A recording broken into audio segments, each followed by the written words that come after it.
Buenas noches a toda la familia Crecer. Buenas noches también a aquellos que son amigos de nuestro ministerio. Les enviamos un saludo, un abrazo caluroso. Quiero que, como escuchó en ocasiones anteriores, se mantenga pendiente de nuestras redes sociales y de nuestras formas de comunicación, porque pronto lograremos tener reuniones presenciales, estar juntos otra vez. Y además, si usted no tuviera esa posibilidad, aún puede continuar acompañándonos gracias a estas transmisiones que hemos logrado hacer a lo largo de estos días. Les recuerdo que si usted tiene algún motivo de oración, si usted quisiera que lo apoyáramos en oración por alguna situación, usted puede comunicarse con un número de WhatsApp que aparece al inicio de nuestras transmisiones. Allí usted podrá enviar su mensaje de petición y con toda seguridad habrá personas del Ministerio Crecer que estarán orando por usted. También quiero invitar, si usted tiene la voluntad, el deseo de hacernos una colaboración para ayudarnos en esta labor de diseminar el mensaje del Evangelio y de desarrollar algunos proyectos que tenemos en proceso de desarrollo y otros en proyección, como la ayuda para las personas que necesitan alimentos y reciben alimentos de parte del Ministerio Crecer, o algunas ayudas de otras índoles y también los servicios a la comunidad que nuestro ministerio presta. Usted puede formar parte de esto y si no tiene el tiempo puede ayudarnos con una colaboración económica. Dicho esto, quiero recordarle que estamos en nuestra serie del polvo a la gloria.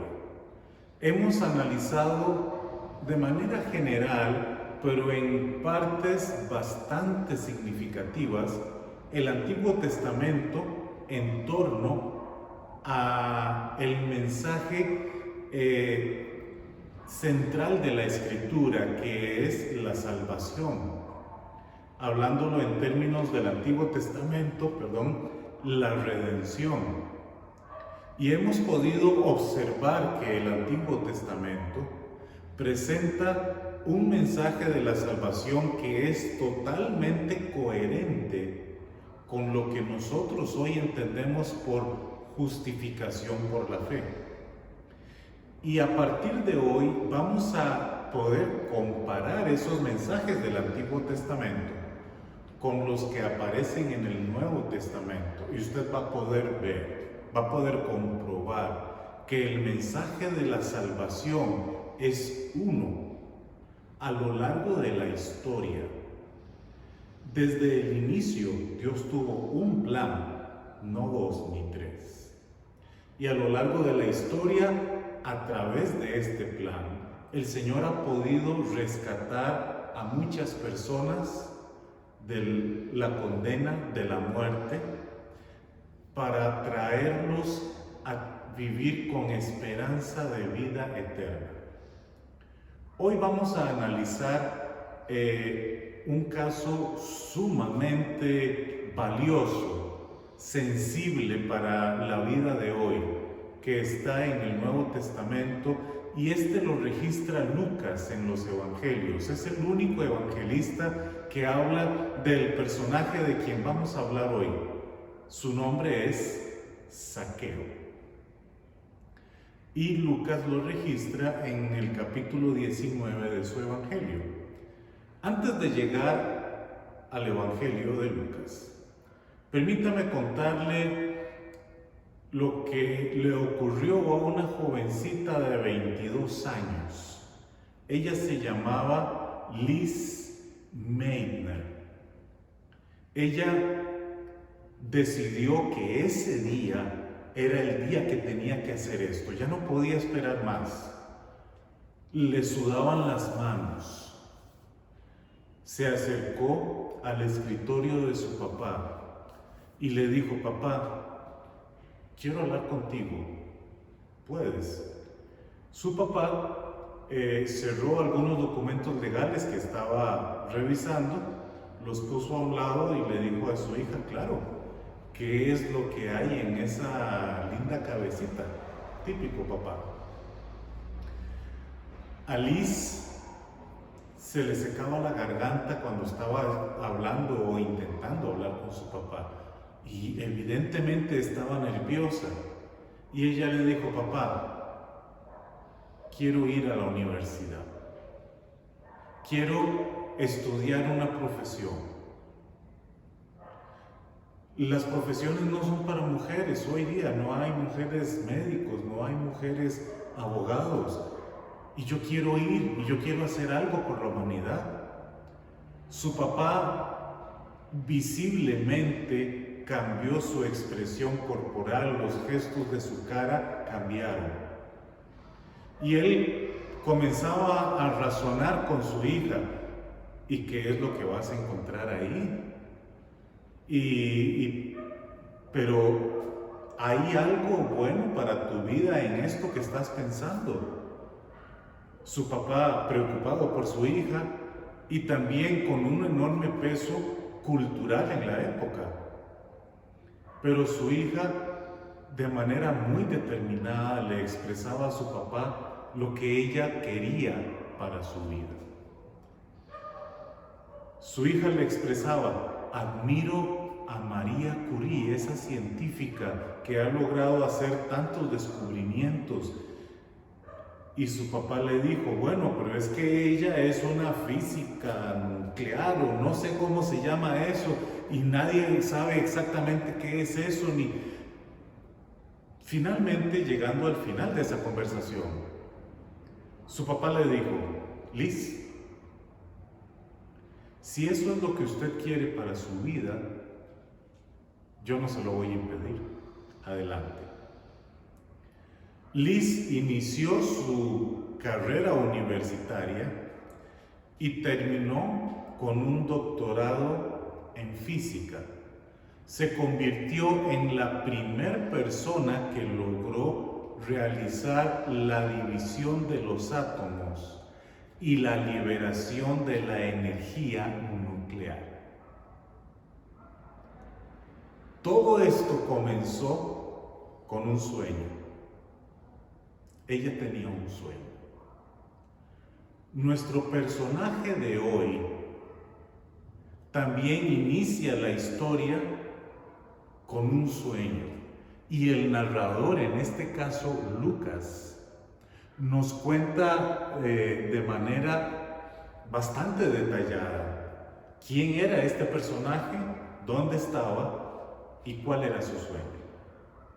Voy a leer los primeros 3 versículos de Lucas 19 y quiero que usted se preocupe por encontrar datos, porque esta es la parte de la historia en la que Lucas nos da los datos que nos ayudan a comprender con claridad lo que ocurría allí.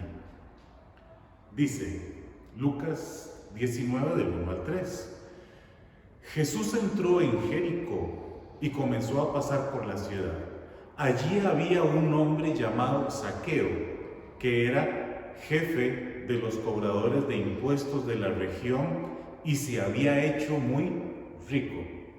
Zaqueo trató de mirar a Jesús, pero era de poca estatura y no podía ver por encima de la multitud. Encontró datos ahí. Encontró la ciudad Jericó, encontró que era cobrador de impuestos, jefe de los cobradores de impuestos, rico, pequeño de estatura, y el sueño. Deseaba ver quién era Jesús. Vamos a analizar brevemente estos datos. Usted ha descubierto que a lo largo de esta serie hemos planteado distintas maneras en las que usted puede abordar el texto bíblico para que el texto bíblico pueda directamente narrarle a usted, contarle a usted y llenar su mente de ese mensaje inspirado. Hoy vamos a analizar los datos que nos dio Lucas. El primer dato que aparece es el nombre de la ciudad, Jericó. Es el mismo Jericó que muchos años atrás fue conquistado por Josué y los israelitas. El mismo Jericó del que hablamos en uno de los mensajes de nuestra serie cuando abordamos el tema de Rahab, la prostituta. Ahora lo recuerda, es la misma ciudad. Jericó estaba ubicada a la entrada del país, por lo que todo lo que entraba y salía del país pasaba por Jericó. Era en la época el puerto aduanal más importante de la provincia romana de Judea. Y esto convertía a Jericó en la ciudad más próspera de la provincia romana de Judea. La provincia más próspera y el puerto aduanal más importante significaba que este era el lugar que mayores ingresos rendía al gobierno. ¿Quién era el gobernante? Un nombre que usted va a recordar: Herodes. Aunque no era una persona, era una dinastía, hubo tres. Bueno, Herodes era el gobernante y usted no recuerda a Herodes como un hombre bueno. Pensamos en Herodes como el malvado, el que no tuvo problema para asesinar a la esposa que verdaderamente amaba y a algunos de sus hijos con tal de proteger su poder. Era un avaro en extremo. No tenía temor de la vida humana, lo que le interesaba era su poder y su riqueza. Ese era Herodes. Por supuesto que Herodes, en su estrategia de gobierno, tenía gran atención a los cobradores de impuestos y a los lugares que más rendimientos económicos le daban. Por supuesto que Jericó era un lugar importante para Herodes, y los que cobraban impuestos en Jericó eran personas importantes para Herodes, eran sus cómplices, eran las personas que se aseguraban de darle los recursos que necesitaba para su gobierno y para sus deseos egoístas. Los publicanos o los cobradores de impuestos eran piezas vitales de Herodes. Y si los cobradores de impuestos eran cercanos a Herodes, ¿cómo cree usted que era el jefe de los cobradores de impuestos? En la ciudad más próspera y en el puesto aduanal más importante del territorio que Herodes gobernaba. ¿Por qué le digo todo esto? Porque esto nos permite tener una conciencia de quién era Zaqueo. Zaqueo no era alguien que trabajaba cobrando impuestos nada más.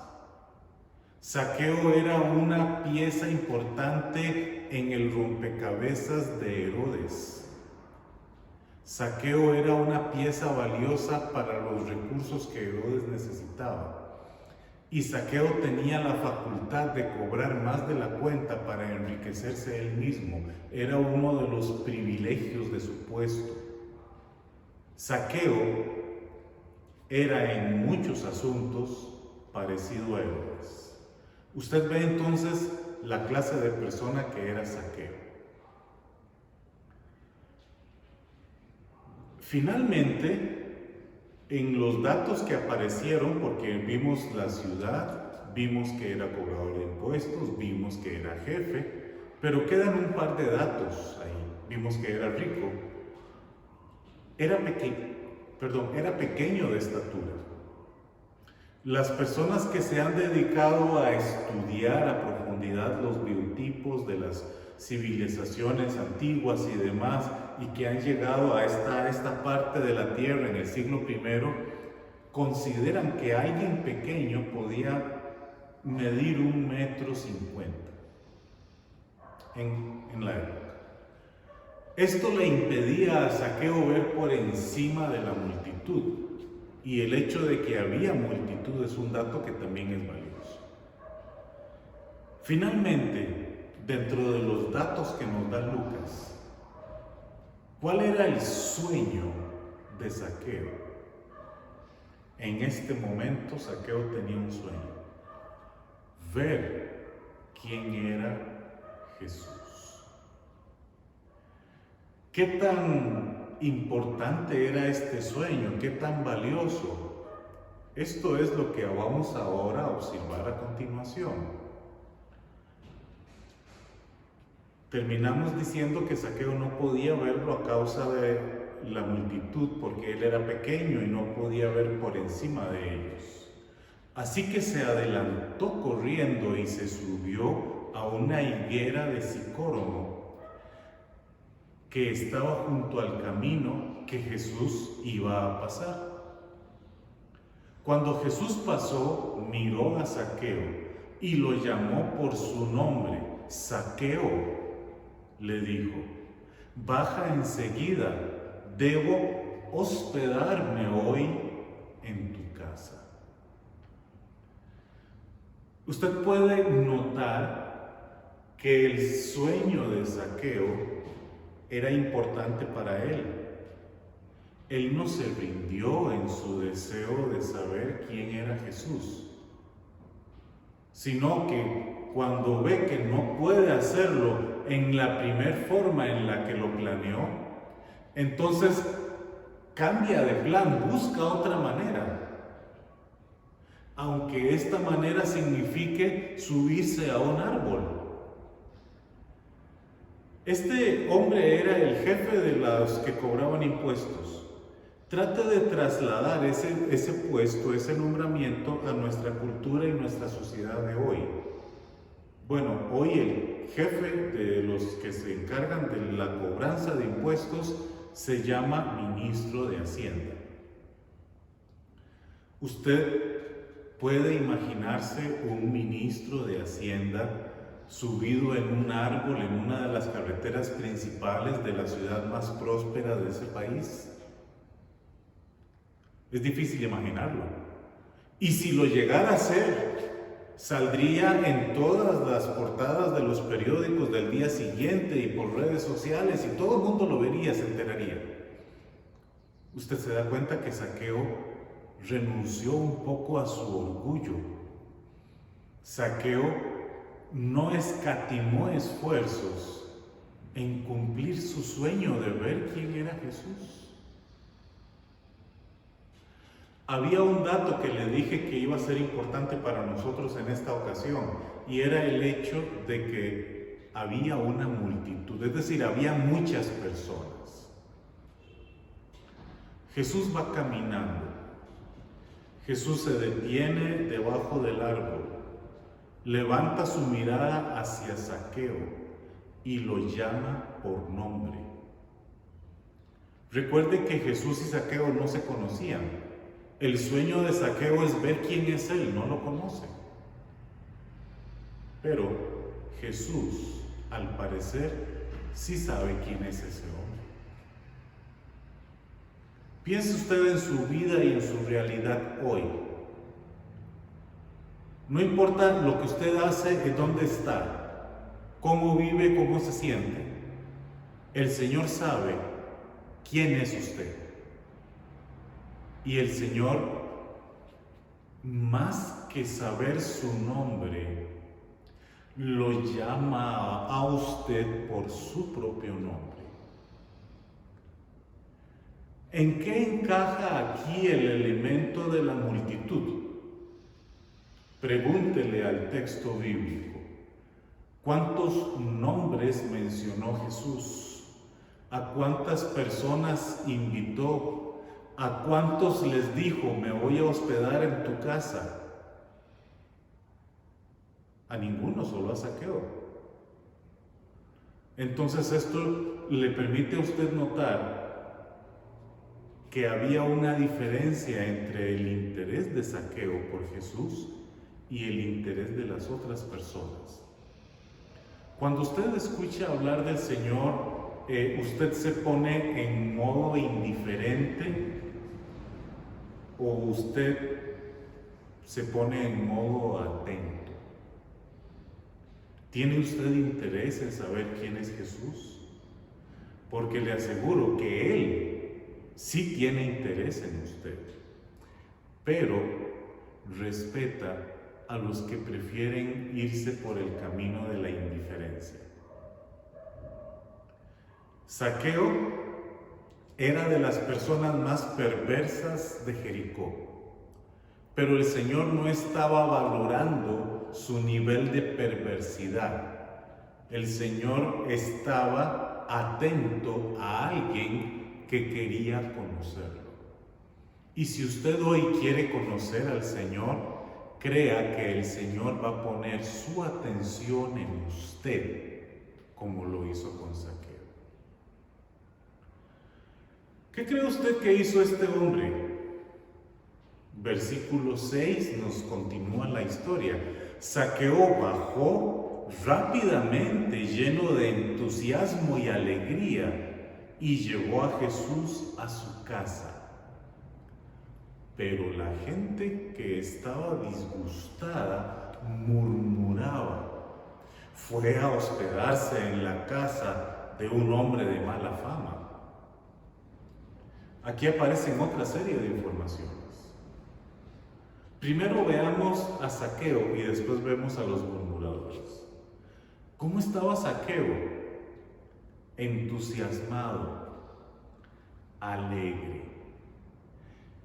Había gozo en la vida de Zaqueo. Todas las personas que tienen un contacto con el Señor experimentan algo que nosotros podemos definir como gozo, como alegría verdadera, como un entusiasmo diferente. Esto es lo que experimenta la persona que tiene un contacto con el Señor. ¿Usted quiere tener verdadera felicidad? ¿Usted quiere tener una vida de gozo? ¿Usted quiere experimentar el entusiasmo que experimentó Zaqueo cuando bajaba del árbol? Acepte la invitación que el Señor le hace. Zaqueo experimentaba todo esto mientras atendía la invitación y se bajaba del árbol y llevaba al Señor a su propia casa. Hágalo. Acepte la invitación que el Señor hace. Es probable que alguien le haya hablado a usted del Señor, que alguien le haya dicho: ¿querés conocer al Señor? Que alguien lo haya invitado a usted a participar de un estudio bíblico, de alguna reunión, de una conversación. Atrévase. Renuncie a sus temores. Haga lo que hizo Zaqueo. Renuncie por un momento a su orgullo, a eso que lo sostiene en el no. Atrévase. Y usted va a experimentar esto que experimentó este hombre: entusiasmo, alegría y gozo. Ahora vamos a ver a nosotros, el resto. Pero la gente estaba disgustada. Aquí tenemos a Zaqueo alegre y tenemos a la gente disgustados. Yo quiero que usted abra sus ojos alrededor. ¿Ha visto usted en una iglesia o en un lugar en el que se reúnen creyentes a personas disgustadas? Piense en eso. Personas disgustadas. Personas que murmuran. Piense. Usted ve que es el extremo opuesto al extremo en el que estaba Zaqueo. Zaqueo estaba en la parte del entusiasmo, del gozo y de la alegría. Los otros estaban en la parte del disgusto y la murmuración. Este fenómeno, estoy seguro que usted lo ha visto, porque es propio de prácticamente todas las situaciones sociales en las que estamos inmersos. Y lamentablemente es sumamente fácil de notar entre grupos de personas que dicen que conocen al Señor, o grupos de personas que se hacen llamar cristianos. Es fácil encontrarlo allí. personas que están disgustadas y murmuran porque no están de acuerdo con lo que alguien más está haciendo. Y muy interesante, en este caso, el centro de la murmuración era el mismo Jesús. Si usted se ha visto envuelto en los disgustos y las murmuraciones, también el Señor tiene una invitación para usted. Pero el Señor también necesita que usted renuncie a su orgullo y se atreva a salir de eso. El Señor tiene para usted entusiasmo, gozo y alegría, pero usted no las va a poder disfrutar si usted está permitiendo que las acciones del enemigo gobiernen su vida, aunque sea dentro de una iglesia. Bueno, ¿por qué estaba esta gente disgustada? Porque Jesús fue a la casa de un hombre de mala fama. Es decir, esta gente habría querido que Jesús fuera a la casa de otro, no a la casa de ese. ¿Por qué Jesús fue a la casa de ese? Usted ve que las valoraciones que Dios hace son distintas a las valoraciones que los seres humanos hacen. Yo quiero que usted ahora observe el tema de la fama con la siguiente parte de la historia. Mientras tanto, Zaqueo se puso en pie delante del Señor y dijo: Señor, daré la mitad de mi riqueza a los pobres. Y si defraudé a alguien en sus impuestos, lo devolveré 4 veces más. Aquí usted ¿qué encuentra? Aquí usted encuentra a alguien que en un momento de la historia era un avaro, egoísta, y en este momento de la historia ahora es alguien generoso y dadivoso. Es la misma persona, pero el Zaqueo que estaba al inicio de la historia ya no es el Zaqueo de este momento de la historia. Hubo una transformación. Volvamos al tema de que era de mala fama. Pregúntese, ¿cuántas personas acá le dieron la mitad de sus posesiones a los pobres? ¿Cuántas? Ninguno, solo Zaqueo. Entonces, solo Zaqueo fue transformado. Entonces aquellos estaban igual. Se creían suficientemente elevados como para emitir juicios contra otros que supuestamente a criterio de ellos estaban mal, estaban peor.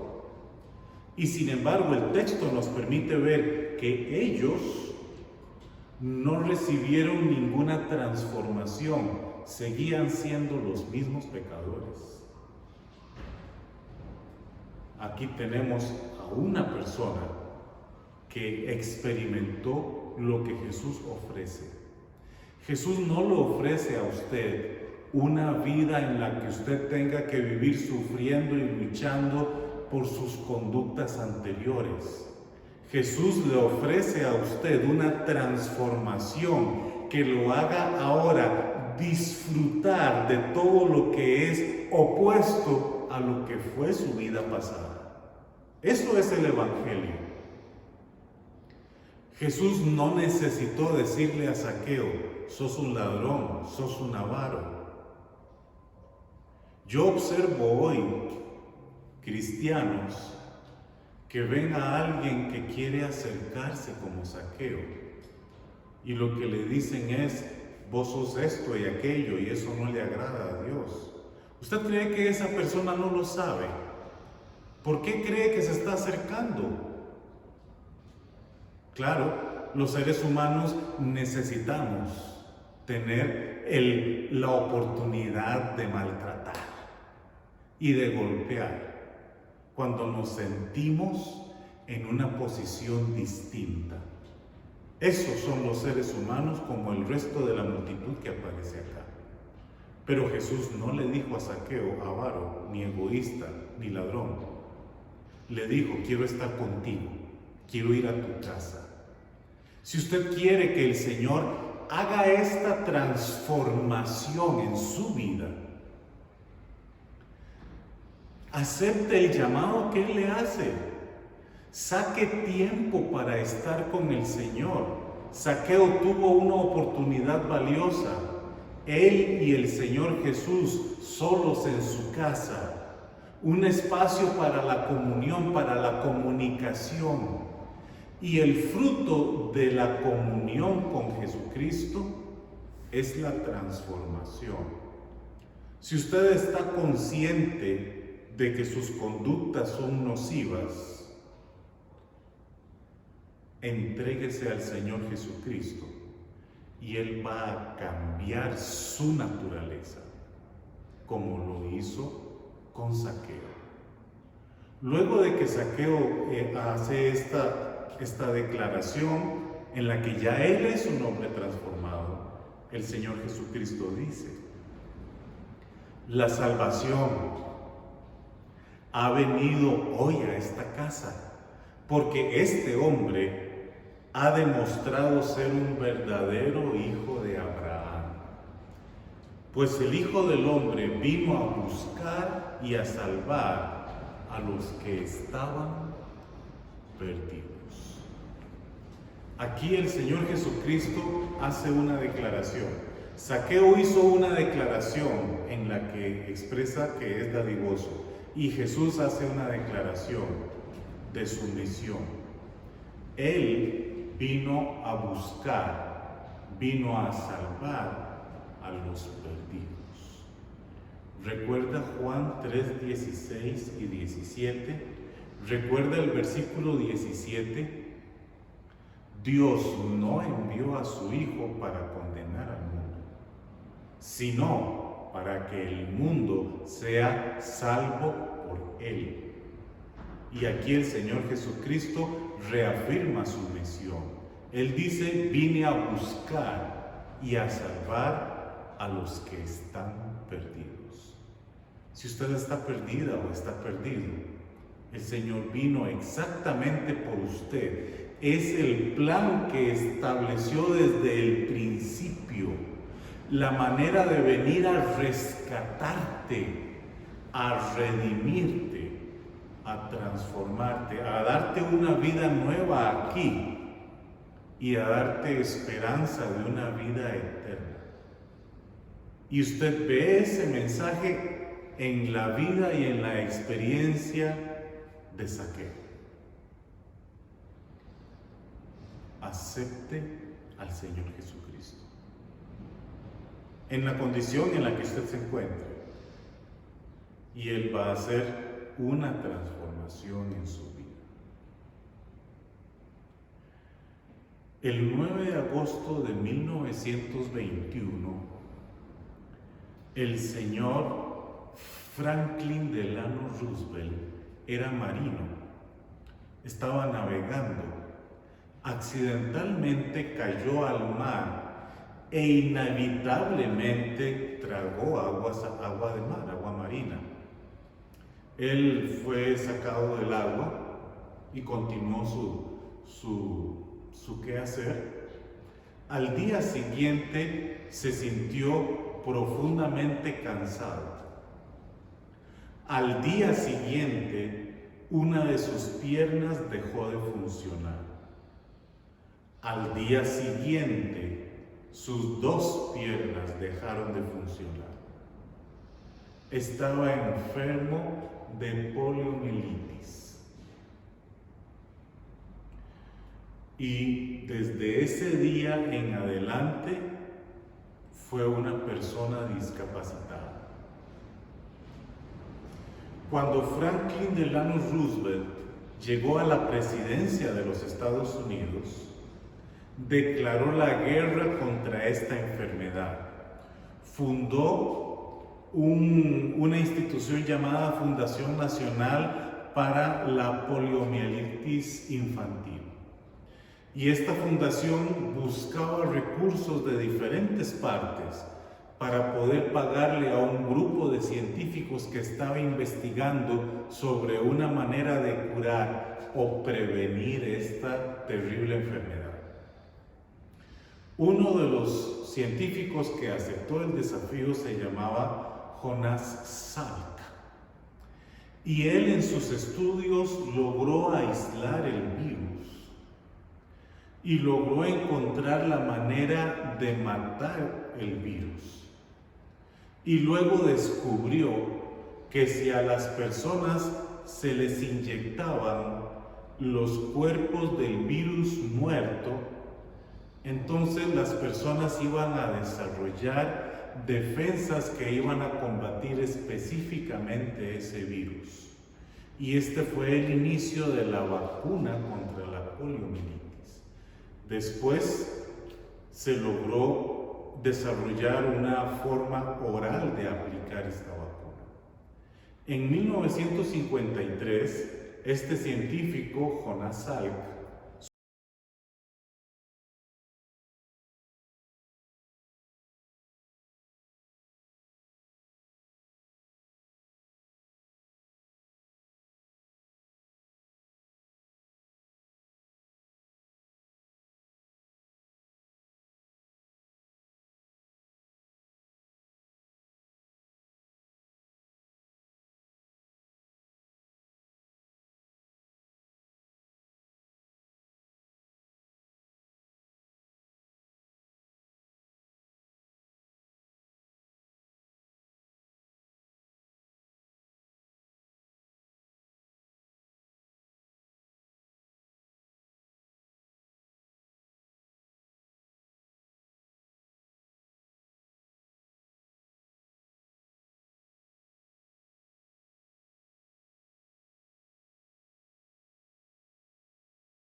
Ven, vamos a adorar a aquel que nos salvó. Ven, vamos a cantarle a quien vida nos dio. Ven, vamos a aprender más de Dios. Oh, ven, juntos alabemos a nuestro Creador. Ven, crece conmigo, deja toda pena y dolor. Ven, vamos a disfrutar del amor de nuestro Señor. Sí, alza hoy tus manos en adoración. Ven, entrégale a Cristo hoy tu corazón. Ven, vamos a aprender más de Dios. Oh, ven, juntos alabemos a nuestro Creador. Ven, crece conmigo, deja toda pena y dolor. Ven, vamos a disfrutar del amor de nuestro Señor.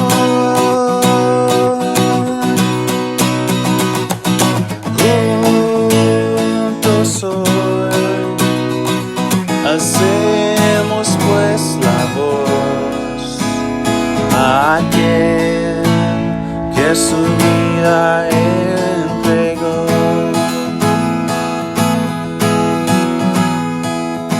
Ven, crece conmigo, deja toda pena y dolor. Ven, vamos a disfrutar del amor de nuestro Señor. Ven, crece conmigo, deja toda pena y dolor. Ven, vamos a disfrutar del amor de nuestro Señor. Ven, canta conmigo, demos toda gloria y honor. Ven, juntos vamos a ir a la casa de nuestro Señor, a la casa de nuestro Señor, a la casa de nuestro Señor.